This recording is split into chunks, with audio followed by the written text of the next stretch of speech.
ఇంకేంది వాణి చెప్పు విశేషాలు? గోల్డ్, సిల్వర్, డైమండ్స్ కొని, కొని నాకు సాలయిపోతుంది. మా ఆయనకి డిఫరెంట్‌గా ఏమన్నా ఇప్పించండి అనంటే, ఇది చూసినావో లేదో నువ్వు అప్పటినుంచి అడుగుతావేమో అనుకుంటున్నా. పర్లేదులే నేనే చెప్తా. నీకు తెలుసు కదా! నల్ల పూసల కలెక్షన్ అంటే నాకు చానా ఇష్టం. అందుకే ఈసారి డిఫరెంట్‌గా ఉండాలని మా ఆయనకి అడుగుతే అప్పటికప్పుడు తీసుకొనెళ్ళండి షాపింగ్‌కి. ఇప్పుడే కొనుక్కున్నా, ఇప్పుడే నీ దగ్గరకొచ్చిన. ఏపటికి ఏదో ఒకటి కొంటనే ఉంటది. వీళ్ళాయన ఎట్లిప్పిస్తాడో ఏమో! హ్మ్.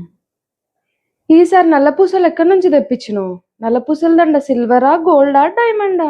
ఈ నల్ల పూసలున్నాయి కదా 2 లాస్ట్ టైమ్ ప్లాటినంతోని అల్లించిన గదా! ఇంక ఈసారి గోల్డ్‌తోనే అల్లించిన. నల్ల పూసలు కూడా గుజరాత్ నుంచి తెప్పించిన లాస్ట్ టైమ్ లాగా. వాయబ్బనే! సోకులాడి. లాస్ట్ టైమ్ నల్ల పూసలు ముంబైలో తీసుకున్నా అన్నది. ఇప్పుడేమో గుజరాత్ అంట. గుజరాత్.